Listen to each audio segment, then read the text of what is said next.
Hello guys, welcome back to channel. ഇന്ന് നമ്മൾ കാണാൻ പോകുന്നത് ദ പൊട്ടേറ്റോ ലാബ് എന്ന് പറയുന്ന കൊറിയൻ സീരീസിൻ്റെ 6th എപ്പിസോഡാണ്. അങ്ങനെ കഴിഞ്ഞ എപ്പിസോഡിൻ്റെ ലാസ്റ്റിൽ കീസെ അവൻ്റെ ഭാര്യയായിട്ടുള്ള ഹീജനും ബേഖോയും ഏകദേശം ഒരു സ്ഥലത്താണ് താമസിക്കുന്നതെന്ന് അറിഞ്ഞിട്ട് ഓടിപ്പിടഞ്ഞ് അവിടേക്ക് എത്തുമ്പോൾ അവൻ്റെ എക്സ് ആയിട്ടുള്ള മീക്കിങ്ങിനെയാണ് കാണുന്നത്. നിങ്ങളെന്താ എവിടെയെന്ന് അവർ രണ്ടുപേരും പരസ്പരം അങ്ങോട്ടും ഇങ്ങോട്ടും ചോദിക്കുന്ന സമയത്താണ് ഒങ്ജു അങ്ങോട്ടേക്ക് വരുന്ന സൗണ്ട് അവർ കേൾക്കുന്നത്. അങ്ങനെ ഉങ്ജുവിൻ്റെ കണ്ണിൽ നിന്ന് രക്ഷപ്പെടാനായിട്ട് രണ്ടുപേരും അവിടെ നിന്ന് വേഗം തന്നെ മാറുന്നുണ്ട്. അങ്ങനെ പിന്നീട് റോഡിലേക്ക് ഇറങ്ങി അവർ രണ്ടുപേരും കൂടി സംസാരിക്കുന്നതിനിടയിൽ നിനക്കിപ്പോഴും എൻ്റെ അടുത്ത് ഫീലിങ്സ് ഉണ്ടോ എന്ന് മീക്കിങ് അവൻ്റെ അടുത്ത് ചോദിക്കുന്നുണ്ട്. അവനതിന് വ്യക്തമായി തന്നെ നോ പറയുന്ന സമയത്ത് പിന്നെ എന്തിനാണ് നീ ഇങ്ങനെ ഇടയ്ക്ക് എൻ്റെ ലൈഫിൽ കയറി എന്നെങ്ങനെ ഇത്രയും ഡിസ്റ്റർബ് ചെയ്തുകൊണ്ടിരിക്കുന്നത്?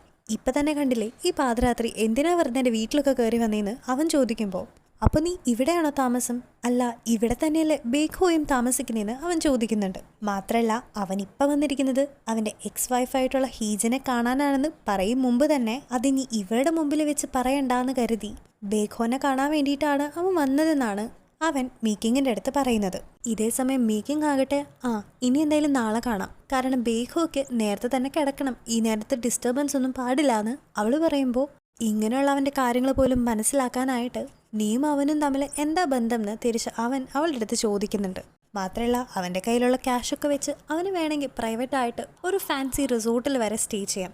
എന്നിട്ടും അവൻ എന്തിനാ നിന്റെ ഒരു ഗസ്റ്റ് ഹൗസിലൊക്കെ വന്ന് താമസിക്കുന്നതെന്ന് അവൻ ചോദിക്കുകയാണ്. അങ്ങനെ പിന്നീട് ഇവനോട് പറഞ്ഞിട്ട് കാര്യമില്ലാന്ന് മനസ്സിലാക്കിയിട്ട് അവൾ വേഗം തന്നെ അവളുടെ സൈക്കിൾ എടുത്തിട്ട് ഇനി മേലാക്കം എൻ്റെ വീട്ടിലേക്ക് കാല് കുത്തരുതെന്ന് പറഞ്ഞിട്ട് അവിടെ നിന്ന് പോവാണ്. അപ്പോഴാണ് 1 മണിക്കൂർ മുമ്പ് നടന്ന കാര്യങ്ങളൊക്കെ നമ്മളെ കാണിക്കുന്നത്. മ്യൂക്കിങ് വീണ്ടും അവനോട് സോറി പറയാനായിട്ട് നിൽക്കുന്ന സമയത്ത് തന്നെ അവൻ മ്യൂക്കിങ്ങിനെ വിളിക്കുകയാണ്. മാത്രമല്ല ഇനി എന്നോട് സോറി ഒന്നും പറയണ്ടെന്നും ഇനി അവന് വേണ്ടി അവളിങ്ങനെ ഓരോ കാര്യങ്ങളൊക്കെ ചെയ്ത് കഷ്ടപ്പെടണ്ടെന്നൊക്കെ അവൻ അവളോട് പറഞ്ഞിട്ട് ആദ്യമായിട്ട് അവളെ വളരെ കെയർ ചെയ്യുന്ന രീതിയിൽ അവൻ സംസാരിക്കുന്നുണ്ട്. അങ്ങനെ കീസയും കണ്ട് തിരിച്ച് വീട്ടിൽ കയറുന്ന സമയത്ത് ഈ കാര്യങ്ങളെല്ലാം ആലോചിച്ച് മനസ്സിൽ വളരെയധികം സന്തോഷത്തോടെ അവൾ വീടിനകത്തേക്ക് കയറി ചെല്ലുന്നുണ്ട്. അടുത്ത സീനിൽ കീസയും അവൻ്റെ അസിസ്റ്റൻറ്റിനെയാണ് കാണിക്കുന്നത്. ഈ സമയം ഡ്രിങ്ക്സ് കഴിച്ച് ഫിറ്റായിട്ട് അസിസ്റ്റൻ്റ് കീസയുടെ അടുത്ത് അവൻ്റെ ലൈഫ് എത്രമാത്രം മിസറബിൾ ആണെന്ന് ചോദിക്കുകയാണ്. ഈ സമയം കീസയാകട്ടെ അവൻ്റെ ഇപ്പോഴത്തെ അവസ്ഥ അതിലും മോശമാണെന്ന് പറഞ്ഞിട്ട് അവൻ്റെ എക്സ് വൈഫായിട്ടുള്ള ഹീജൻ ഇപ്പം താമസിക്കുന്നത് അവൻ്റെ എക്സ് ഗേൾ ഫ്രണ്ട് ആയിട്ടുള്ള മീക്യുങ്ങിൻ്റെയും അവൻ ഈ ലോകത്ത് തന്നെ ഏറ്റവും കൂടുതൽ ദേഷ്യമുള്ള ബേഖോയുടെയും കൂടെയാണെന്നും 3 പേരും ഒരുമിച്ചാണെന്നും അങ്ങനെ ആയതുകൊണ്ട് തന്നെ അവരിൽ ആരും പരസ്പരം അവർക്ക് കീസയുമായിട്ടുള്ള കണക്ഷൻ മനസ്സിലാക്കരുതെന്നും അവൻ്റെ എക്സ് ഗേൾ ഫ്രണ്ടാണ് അതെന്നും എക്സ് വൈഫാണ് ഹീജനെന്നും മീക്കിങ്ങും ഹീജനും പരസ്പരം മനസ്സിലാക്കിയ അതോടുകൂടി തന്നെ എല്ലാം കഴിയുമെന്നും അവൻ പറയുന്നുണ്ട്. മാത്രമല്ല ഇതിനു വേണ്ടിയിട്ട് അവൻ അസിസ്റ്റന്റ് മാനേജറിൻ്റെ ഒരു ഹെൽപ്പും കൂടി ചോദിക്കുകയാണ്. അങ്ങനെ പിറ്റേ ദിവസം പൊട്ടേറ്റോ ലാബിൽ വെച്ചിട്ട് അവരുടെ ഒരു ഒഫീഷ്യൽ മീറ്റിംഗ് നടക്കുകയാണ്. ആ ഒരു മീറ്റിങ്ങിൽ വെച്ച് ഇനി അവരുടെ ലാബിലേക്ക് പൊട്ടേറ്റോസ് എല്ലാം കൊണ്ടുവരുന്നത് US-ൽ നിന്നാണെന്നും അല്ലാതെ ഇതുവരെ നോർമലായിട്ട് അവർ കളക്ട് ചെയ്തുകൊണ്ടിരുന്ന സ്ഥലത്ത് നിന്നെല്ലെന്നും അവൻ പറയുമ്പോൾ അത് കേട്ട് അവിടെയുള്ള എല്ലാവരും വളരെയധികം ഷോക്ക്ഡ് ആവാണ്. കാരണം ഇനി അവർ കൊണ്ടുവരാൻ പോകുന്ന മാർഷൽ പൊട്ടേറ്റോസ് നോക്കുകയാണെങ്കിൽ ആ പൊട്ടേറ്റോസ് വെച്ചുണ്ടാക്കുന്ന പൊട്ടേറ്റോ ചിപ്സിൻ്റെ ടേസ്റ്റ് എങ്ങനെ ഇരിക്കുമെന്ന് ആർക്കും യാതൊരു ഐഡിയയും തന്നെ ഉണ്ടായിരുന്നില്ല. മാത്രമല്ല ഈ മാർഷൽ പൊട്ടേറ്റോസിന് എന്താണ് ഇത്ര പ്രത്യേകത എന്ന് അവർ ചോദിക്കുമ്പോൾ അതിൻ്റെ ഒരുപാട് ഗുണങ്ങളും അവൻ അവർക്ക് പറഞ്ഞു കൊടുക്കുന്നുണ്ട്. മാത്രമല്ല പൊട്ടേറ്റോ ചിപ്സിൻ്റെ ടേസ്റ്റിന് പോലും യാതൊരു ക്വാളിറ്റി ഡിഫറൻസും വരില്ല എന്നും അവൻ ഉറപ്പ് കൊടുക്കുന്നുണ്ട്. അവൻ്റെ ഭാഗം പ്രൂവ് ചെയ്യാനായിട്ട് അവൻ 2 പാക്കറ്റിൽ ഒരെണ്ണത്തിൽ നോർമലായിട്ട് അവരുണ്ടാക്കിക്കൊണ്ടിരുന്ന പൊട്ടേറ്റോസും രണ്ടാമതിൽ ഇപ്പോൾ അവരിനി കൊണ്ടുവരാൻ പോകുന്ന മാർഷൽ പൊട്ടേറ്റോസും വെച്ചിട്ട് അവരൊരു ടേസ്റ്റ് നോക്കാൻ പറയുമ്പോൾ മീക്കിങ് തന്നെ അതിന് ടേസ്റ്റ് അറിയാനായിട്ട് മുമ്പോട്ട് വരുന്നുണ്ടെങ്കിലും അതിൻ്റെ 2 ടേസ്റ്റ് രണ്ടും ഒരുപോലെ ആയത് കണ്ട് അവൾ വളരെയധികം ഷോക്ക്ഡ് ആയിട്ട് ഇനി എന്ത് ചെയ്യും എന്നറിയാണ്ട് നിൽക്കുകയാണ്.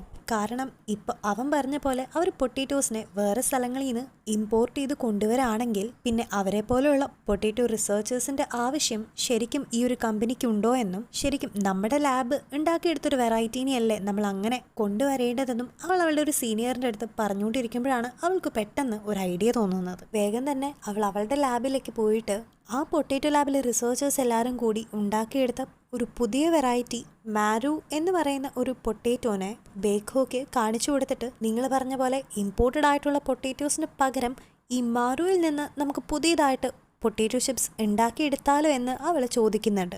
എല്ലാം കൊണ്ട് നോക്കുമ്പോഴും ബേഖോ കൊണ്ടുവരാൻ പറഞ്ഞിട്ടുള്ള മാർഷൽ പൊട്ടേറ്റോസും മേക്കിംഗ് പറഞ്ഞിട്ടുള്ള മാരു പൊട്ടേറ്റോസിനും രണ്ടും വളർന്ന് ഒന്ന് പ്രൊഡക്റ്റീവ് ആവാനായിട്ട് എടുക്കുന്ന സമയമൊക്കെ ഒരുപോലെ ആയതുകൊണ്ടും അവരുടെ ക്വാളിറ്റിയും രണ്ടും ഏകദേശം സിമിലർ ആവാനായിട്ട് സാധ്യതയുള്ളതുകൊണ്ടും മാത്രമല്ല നമുക്ക് കുറച്ചും കൂടി എളുപ്പത്തിൽ മേക്കിങ്ങിൻ്റെ ലാബുകാർ കണ്ടുപിടിച്ചിട്ടുള്ള ഈ മാരു പൊട്ടേറ്റോസിനെ ഉണ്ടാക്കിയെടുക്കാൻ പറ്റുന്നതുകൊണ്ടും ഇതിൽ തന്നെ കണ്ടിന്യൂ ചെയ്താൽ പോരെയെന്ന് അവൾ ചോദിക്കുമ്പോൾ അവനും അതൊരു ബെറ്റർ ഓപ്ഷൻ ആയിട്ട് തോന്നുകയാണ്. പക്ഷെ അവിടുത്തെ പ്രശ്നം എന്താണെന്ന് വെച്ച് കഴിഞ്ഞാൽ ഇതിൻ്റെയൊക്കെ ഒരു പ്രോപ്പർ റിസൾട്ട് വരുന്നേക്കാളും മുമ്പ് തന്നെ മേക്കിങ്ങിന് ആ ഒരു പൊട്ടേറ്റോ ലാബ് വിട്ട് പോവേണ്ടി വരും. അതുകൊണ്ട് ആ ഒരു സമയത്ത് തന്നെ ഈ ഒരു മാരു എന്ന് പറയുന്ന അവരുണ്ടാക്കിയെടുത്ത പൊട്ടേറ്റോസിന്റെ എഫിഷ്യൻസിയും ക്വാളിറ്റിയും ഒക്കെ അറിയാനായിട്ട് മേക്കിങ് അവളുടെ കാർ എടുത്ത് അവിടെ നിന്ന് പോകാൻ നിൽക്കുന്ന സമയത്ത് ബേഖോയും അവളോടൊപ്പം ജോയിൻ ചെയ്യുന്നുണ്ട്. ഇതിനിടയിൽ അവൾ എന്തൊരു ഹാർഡ് വർക്കിംഗ് ആണെന്ന് രണ്ട് കോവർക്കേഴ്സ് അവളെ പറ്റി സംസാരിക്കുന്നതിനിടയിൽ വളരെ ക്ലോസ് ആയിട്ടാണ് മേക്കിങ്ങും ബേഖോയും ഇടപെടുന്നതെന്ന് അവർ ശ്രദ്ധിക്കുന്നുണ്ട്. എന്നാൽ ഈ സമയത്തൊക്കെ ഓരോ എക്സ്ക്യൂസുകളെല്ലാം പറഞ്ഞിട്ട് വളരെ തന്ത്രപൂർവ്വം അവൾ ആ ഒരു സിറ്റുവേഷനിൽ നിന്ന് പുറത്തു വരുന്നുണ്ടെങ്കിലും ഇവരുടെ കോവർക്കേഴ്സിന് ഇവരുടെ രണ്ടുപേരുടെയും ആക്ഷൻസ് ഒക്കെ കാണുമ്പോൾ എന്തോ സ്പെല്ലിംഗ് മിസ്റ്റേക്ക് തോന്നുന്നുണ്ട്. ഇതേ സമയത്ത് കീസെ ആകട്ടെ ഹീജിൻ്റെ ഫോട്ടോസൊക്കെ ഓൺലൈൻ മീഡിയയിൽ നോക്കുന്നതിൻ്റെ ഇടയിൽ മേക്കിങ്ങിൻ്റെ അക്കൗണ്ട് കണ്ട് അവൻ അവളുടെ അക്കൗണ്ടും കയറി ചെക്ക് ചെയ്യുകയാണ്. അങ്ങനെ പിന്നീട് അവൻ അവളുടെ ഫോട്ടോസ് കുറേ നേരം നോക്കിയിരിക്കുന്നുമുണ്ട്. അങ്ങനെ ഇതേ സമയം മേക്കിങ്ങും ബേഖോയും ആകട്ടെ ഈ മാരു പൊട്ടേറ്റോസിൻ്റെ റിസർച്ചിനെ സംബന്ധിച്ച് അങ്ങനെ ട്രാവൽ ചെയ്തുകൊണ്ടിരിക്കുകയാണ്. ആ ഒരു വെറൈറ്റി പൊട്ടേറ്റോസിൻ്റെ ഗ്രോത്തും അവരെ കൃഷി ചെയ്യാനായിട്ടുള്ള എളുപ്പവും എല്ലാം വെച്ച് തന്നെ അവരതിൻ്റെ സക്സസ് റേറ്റ് ഒക്കെ നോക്കുമ്പോൾ അത് വളരെ ഐഡിയൽ ആയിട്ടുള്ള കാര്യമാണെന്ന് അവർക്ക് മനസ്സിലാകുന്നുണ്ട്. പക്ഷേ ഈ റിസൾട്ടൊക്കെ കിട്ടാൻ വേണ്ടിയിട്ട് അവർക്ക് ഓവർ നൈറ്റ് വരെ വർക്ക് ചെയ്യേണ്ടി വരികയാണ്. അങ്ങനെ പിറ്റേ ദിവസം പൊട്ടേറ്റോ ലാബിൻ്റെ ഫ്രണ്ടിലായിട്ട് ബേഖോയുടെ കാറ് നിർത്തിയിട്ടിരിക്കുന്ന കാണുമ്പോൾ അവരുടെ ഒരു കോ വർക്കർ വന്നിട്ട് അതിനകത്തേക്ക് നോക്കുന്ന സമയത്താണ് ബേഖോയും മ്യൂക്കിങ്ങും അതിൻ്റെ ഉള്ളിലിരുന്ന് കൈയെല്ലാം പിടിച്ച് ഉറങ്ങുന്നത് അയാൾ കാണുന്നത്. അപ്പം തന്നെ അയാൾ വേഗം പോയിട്ട് ഓഫീസിലുള്ള ബാക്കി എല്ലാവരെയും വിളിച്ച് ഈ ഒരു കാഴ്ച കാണിക്കുന്നുണ്ട്. അതിലൂടെ തന്നെ എല്ലാവർക്കും ഇതിനു മുമ്പ് തന്നെ അവർ തമ്മിൽ റിലേഷൻ ആണോ എന്നുള്ളൊരു സംശയം ഉണ്ടായിരുന്നുവെന്നും ഇപ്പോൾ അതെല്ലാം കൺഫേം ആയെന്നും പറയുന്നുണ്ട്. പക്ഷേ യഥാർത്ഥത്തിൽ അന്ന് നൈറ്റുള്ള ഒരു ഓവർ ഡ്യൂട്ടി കഴിഞ്ഞ് വളരെ ടയേർഡായിട്ട് ഓഫീസിൽ കയറും മുമ്പ് കുറച്ചു നേരം റെസ്റ്റ് എടുത്തിട്ട് പോവാം എന്നൊരു പ്ലാനിങ്ങിലാണ് മ്യൂക്കിങ്ങും ബേഖോയും കാറിൽ തന്നെ കിടന്നുറങ്ങിയതെങ്കിലും ബാക്കി എല്ലാവരും ഇതിനെ വേറൊരു രീതിയിലാണ് എടുത്തത്. ഇതേ സമയം തന്നെ ഒരു ഫോൺ റിങ് ചെയ്തതിന് ശേഷം മ്യൂക്കിങ്ങും ബേഖോയും എണീറ്റിട്ട് മ്യൂക്കിങ് വേഗം തന്നെ കാറിന് വെളിയിലേക്ക് ഇറങ്ങുന്ന സമയത്ത് അവിടെ തറയിൽ കിടക്കുന്ന അവളുടെ ഫ്രണ്ട്സിനെ എല്ലാം കണ്ടിട്ട് അവൾ ആദ്യം ഒന്ന് പകച്ചു പോകുന്നുണ്ടെങ്കിലും പിന്നീട് അതിലൊരാൾ അവർ മോർണിംഗിലെ തന്നെ കുറച്ച് എക്സസൈസ് ഒക്കെ ചെയ്യാം എന്ന് വിചാരിച്ചാണ് ഈ രാവിലെ വന്ന് അവിടെ കിടക്കുന്നതെന്ന് അവളുടെ ഒരു സീനിയർ പറയുന്ന സമയത്ത് അവളും അതത്ര കാര്യമായിട്ടൊന്നും എടുക്കുന്നില്ല. അതേസമയം തന്നെ തലേന്ന് രാത്രി മേക്കിങ്ങിൻ്റെ വീട്ടിൽ വെച്ച് ഒഞ്ചുവും അവളുടെ ബ്രദറും പരസ്പരം അവർക്കുള്ള ഫീലിങ്സ് എല്ലാം പറഞ്ഞ് പരസ്പരം കിസ്സൊക്കെ കൊടുത്ത് ഇൻറ്റിമേറ്റ് ആവുന്നുണ്ട്. എന്നാൽ ഈ സമയം തന്നെയാണ് മേക്കിങ് അവരുടെ വീട്ടിലോട്ട് കയറി വരുന്നത്. തങ്ങളെ രണ്ടുപേരെയും ഇങ്ങനെ കണ്ട പണി കിട്ടുമെന്ന് മനസ്സിലാക്കി അവർ വേഗം തന്നെ റൂമിന് പുറത്തേക്ക് വന്നിട്ട് ഇങ്ങനെയൊന്നും നടക്കാത്ത പോലെ തന്നെ അഭിനയിച്ചുകൊണ്ടിരിക്കുകയാണ്. അങ്ങനെ ഒരു വിധത്തിൽ മ്യൂക്കിങ്ങിന്റെ കയ്യിൽ നിന്നും അവർ രക്ഷപ്പെടുന്നുമുണ്ട്. ഇപ്പോൾ ലാബിലാകട്ടെ കീസെ ബേഖോനെ കാണാനായിട്ട് വന്നിരിക്കുകയാണ്. അവന് വേണ്ടി താമസിക്കാനായിട്ട് ഒരു ബെറ്റർ ആയിട്ടുള്ളൊരു സ്ഥലം കണ്ടുപിടിച്ചു എന്ന രീതിയിലാണ് അവൻ വന്നതെങ്കിലും ശരിക്കും ബേഖോയെ മേക്കിങ്ങിന്റെ അടുത്ത് നിന്ന് മാറ്റണമെന്ന് അവൻ ഉള്ളതുകൊണ്ട് അത്രയും ജലസ് ആയിട്ടാണ് അവൻ ഇങ്ങനെയെല്ലാം ചെയ്തു കൂട്ടുന്നത്. മാത്രമല്ല പോകുന്നേക്കാളും മുമ്പ് ഇന്നലത്തെ ദിവസം നീ മറന്നുപോയോ, ഇന്നലത്തെ ഒരു മീറ്റിംഗ് നീ എന്താണ് അറ്റൻഡ് ചെയ്യാത്തതെന്നൊക്കെ കീസെ ബേക്കോട് ചോദിച്ചപ്പോഴാണ് ഇന്നലെ ശരിക്കും നടന്നത് നമ്മളെ കാണിക്കുന്നത്. മാരു പൊട്ടേറ്റോസിനൊക്കെ കണ്ട് രണ്ടുപേരും കാറിൽ തിരിച്ചു വരുന്നതിൻ്റെ ഇടയിൽ ടയേർഡായിട്ടുള്ള മേക്കിങ് വേഗം തന്നെ ഉറങ്ങി പോകുന്നുണ്ട്. അങ്ങനെ അവളുടെ ഉറക്കത്തിന് ഡിസ്റ്റർബൻസ് ഒന്നും വരുത്തണ്ടെന്ന് വിചാരിച്ചിട്ട് അവൻ അവൻ്റെ ഫോൺ സ്വിച്ച് ഓഫ് ചെയ്ത് വെക്കുകയും അങ്ങനെ ആ ഒരു ഇമ്പോർട്ടൻ്റ് ആയിട്ടുള്ള മീറ്റിങ്ങിൻ്റെ ഡീറ്റെയിൽസ് അറിയാതെ പോവുകയാണ് ചെയ്തത്.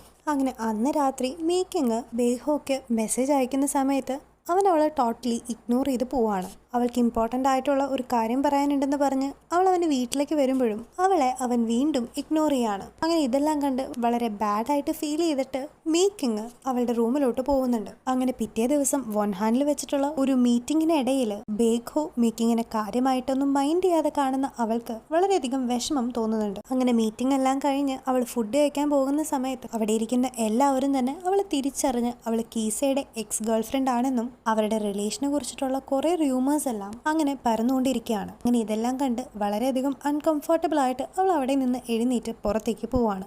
ഇതെല്ലാം നോക്കിക്കൊണ്ട് ബേഖോയും അവിടെ ഇരിക്കുന്നുണ്ടായിരുന്നു. അങ്ങനെ ഈ ഒരു ദേഷ്യത്തിൽ അവൾ നേരെ തന്നെ കീസയുടെ ഓഫീസ് റൂമിലേക്ക് കയറി പോകുന്നുണ്ട്. അവിടെ ചെന്നിട്ട് നിങ്ങൾ ഇനി ഒരിക്കലും എന്നെ വിളിക്കരുതെന്നും ഇനി എൻ്റെ അടുത്ത് പോലും നിങ്ങളെ കണ്ടുപോകരുതെന്ന് പറഞ്ഞിട്ട് അവൾ ഇറങ്ങി പോകാൻ നിൽക്കുന്ന സമയത്ത് ബേഖോ ഇപ്പോഴാണ് അവളുടെ റെസിഗ്നേഷൻ്റെ ഡീറ്റെയിൽസ് ഒക്കെ കീസയ്ക്ക് അയച്ചു എന്ന കാര്യം അവൻ പറയുന്നുണ്ട്. പക്ഷെ കീസേ ആകട്ടെ ഇപ്പം അതൊന്നും സൈൻ ചെയ്യാനായിട്ട് റെഡി ആവുന്നില്ല. ഇതൊക്കെ കേൾക്കുന്ന മീക്കിങ് വീണ്ടും ഡൗൺ ആയി പോവുകയാണ്. അവൻ ഇത്ര നാളും അവളോട് ക്ലോസ് ആയിട്ട് ഇടപെട്ടതൊക്കെ വെറുതെ അവൾ മിസ്അണ്ടർസ്റ്റാൻഡ് ചെയ്തതാണെന്നും അവൻ്റെ പ്രപ്പോസൽ വരെ അവൻ ഒറിജിനലി അവനുള്ള എഫെക്ഷൻ അല്ല പറഞ്ഞതെന്നും അവൾ ചിന്തിച്ച് വളരെയധികം വിഷമിച്ച് കരഞ്ഞുകൊണ്ടിരിക്കുന്ന സമയത്താണ് അവൻ്റെ റൂമിന് വെളിയിൽ വെച്ചിട്ടുണ്ടായിരുന്ന അവൾ പ്രപ്പോസ് ചെയ്ത സമയത്ത് അവൾ വേണമെന്ന് പറഞ്ഞിട്ടുണ്ടായിരുന്ന ആ ഒരു പ്രത്യേകതരം പ്ലാന്റ് അവൻ്റെ ബാൽക്കണിയിൽ അവൻ വളർത്തുന്ന കാര്യം അവൾ കാണുന്നത്. വേഗം തന്നെ ഇതിലൊരു ക്ലാരിറ്റി വരുത്താനായിട്ട് അവൾ ആ ഒരു ഗസ്റ്റ് ഹൗസിലേക്ക് കയറി ചെന്നിട്ട് അവനോട് സത്യം പറയാനായിട്ട് പറയാണ്. അവളുടെ ഫീലിങ്സ് ട്രൂ ആണെന്നും പക്ഷെ ഇനിയും അവളെ തെറ്റിദ്ധരിപ്പിക്കാതെ സത്യം പറയാനും അവൾ ആവശ്യപ്പെടുന്നുണ്ട്. മാത്രമല്ല നീ മുകളിൽ വളർത്തുന്ന ആ ഒരു പൂവ് ഞാൻ പറഞ്ഞിട്ടല്ലേ നീ വളർത്തുന്നതെന്നും അവൾ ചോദിക്കുന്നുണ്ട്. പക്ഷെ എന്നിട്ടും ഈ ഇടയ്ക്ക് എന്തുകൊണ്ടാണ് നീ എന്നെ ഇത്ര അവോയ്ഡ് ചെയ്യുന്നതെന്നും കരഞ്ഞുകൊണ്ട് അവൾ ചോദിക്കുന്ന സമയത്ത് അവളുടെ കണ്ണുകളിലേക്ക് തന്നെ നോക്കിക്കൊണ്ട് അവൻ ആ ഒരു ഡോറിന്റെ വാതില് അടയ്ക്കുന്ന ഒരു സീനോട് കൂടിയിട്ടാണ് ഇന്നത്തെ എപ്പിസോഡ് വൈൻഡപ്പ് ചെയ്യുന്നത്. അപ്പോൾ ശരിക്കും നമ്മുടെ ബേഖോയ്ക്ക് മീക്കിങ്ങിനോട് ഇഷ്ടമുണ്ടോ? ഇനി ഉണ്ടെങ്കിൽ തന്നെ അവൻ എന്തുകൊണ്ടാണ് മീക്കിങ്ങിന്റെ അടുത്ത് ഇങ്ങനെയൊക്കെ പെരുമാറിയത്? അപ്പോൾ ഈ ചോദ്യങ്ങളുടെ ഉത്തരങ്ങളെല്ലാം ഇനി വരുന്ന എപ്പിസോഡിൽ നമുക്ക് കാണാം. അപ്പോൾ ഈ ഒരു ഡ്രാമ ഇഷ്ടപ്പെട്ടവരെല്ലാവരും ഞങ്ങളുടെ ചാനൽ സബ്സ്ക്രൈബ് ചെയ്യാനും വീഡിയോ ലൈക്ക് ചെയ്യാനും ഒന്നും മറക്കരുതേ. അപ്പോൾ അടുത്ത വീഡിയോ വരുന്നവരെ ബൈ ബൈ.